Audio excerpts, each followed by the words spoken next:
Mark Carney claimed in a press conference, was it even a press conference if you're not allowing media questions? I guess it's availability.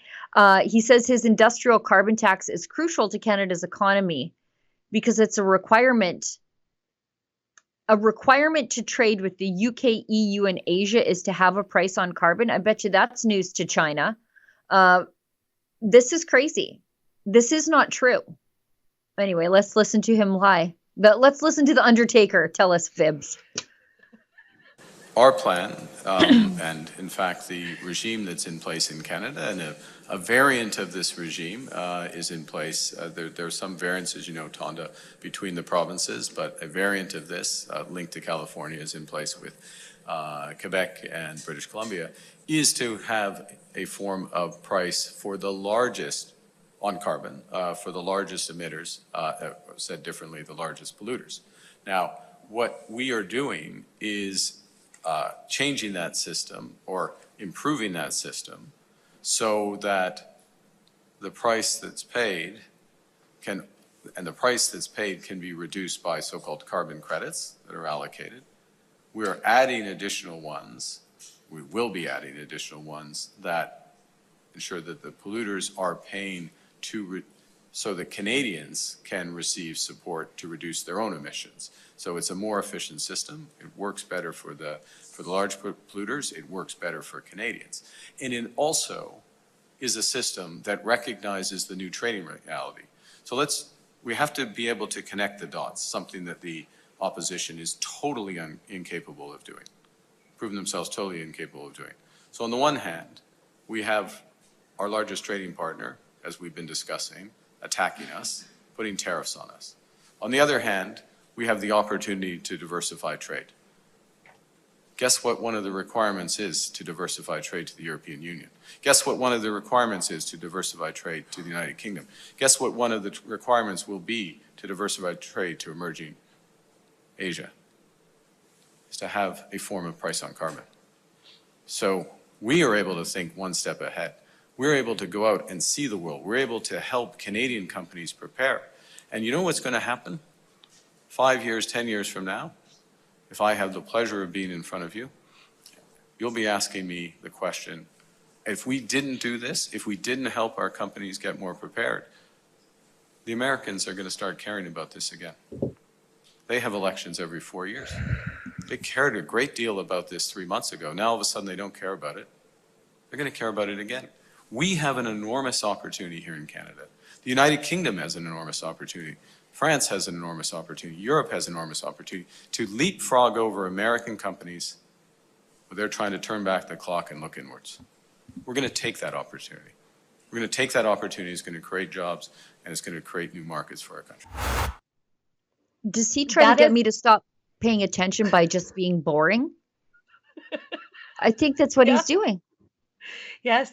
Yeah, he is. But what he says, if you can stay awake and listen to what he says, his comments are not going to be taken lightly or well by the Americans who are absolutely running away from this craziness, as they should. We are all, as smart people, acknowledging that this price on carbon is nothing more than a cash grab by perpetually cash-strapped governments who have spent our money on social programming, okay? It is a wealth redistribution scheme by insane governments, okay? And what he says there about the Americans going back on this or being able to leapfrog over the American economy, that is not going to be taken lightly by the Americans.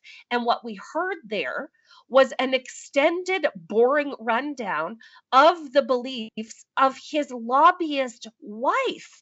What we're hearing there are the beliefs of the Carney family proper. She works for the Eurasia Group, okay? What they're trying to do is lobby Asian governments to institute the same sort of carbon pricing on their populations as we have here. And this is insane. We need to root out this carbon tax scheme that they've unfurled on this. We need to root it out by the stem and then salt the earth around this.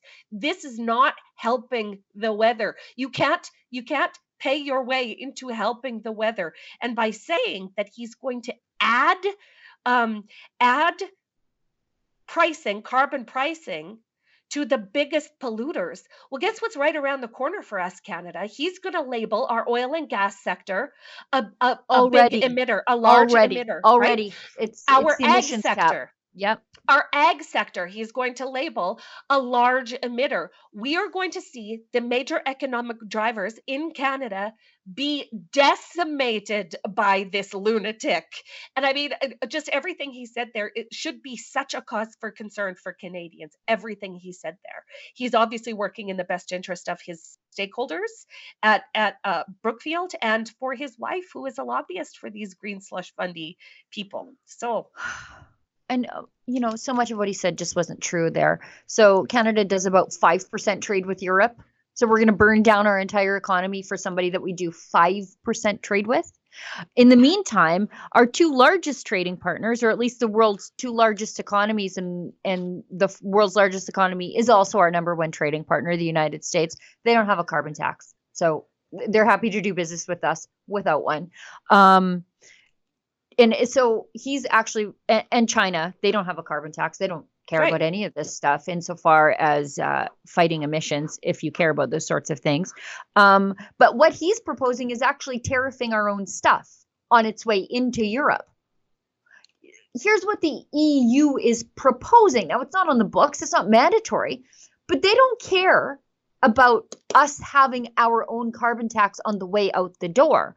What they are saying is, in the name of saving the planet, if a country does not have a carbon tax on its own goods, we will carbon tax it on its way in and apply that to the consumer. It is wild. It is so absolutely it has nothing wild. to do with us. We don't need to do any of this. They can do it. If they want to do this to people who live in the EU, that's their business. We do not need to impose carbon taxes upstream on Canadian manufacturing to please Keir Starmer or Emmanuel Macron. No. They can do that. They can tariff it on the way in the door. I don't care. It's none of my business. No, but we should care about the poor and the vulnerable in the UK Sure. and in Yes. France who are disproportionately affected by this. There's little old people in the UK that heat one corner of one room of their house Right. because they can't afford their home heating.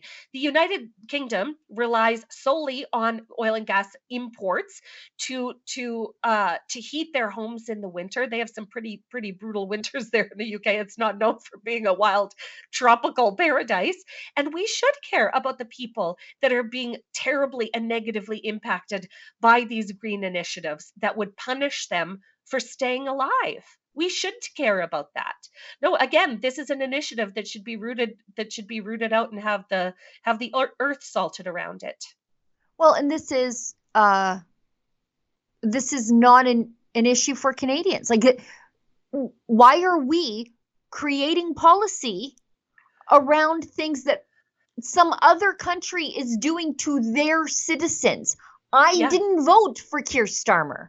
I don't get to vote for Emmanuel Macron. So why are his climate policies being imposed on Canadian manufacturing industries? Exactly that. This is a matter of sovereignty.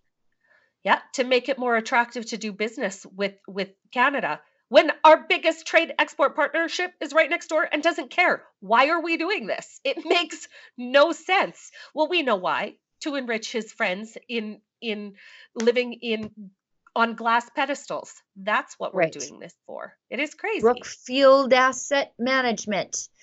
That's what we're doing it for. Now. Oh, hi, it's Ezra Levant here in Toronto with an important message because we need your help.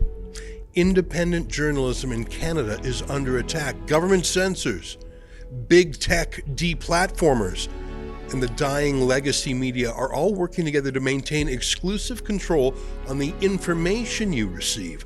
They don't want you to hear other voices like ours, and they really don't want you to be informed and to think for yourself. That's why the work we do here at Rebel News is so important. Our on-the-ground reporting, independent news shows, and special content you won't find anywhere else. It's all designed to give you trustworthy information and alternative viewpoints so you can decide for yourself. We don't get government money.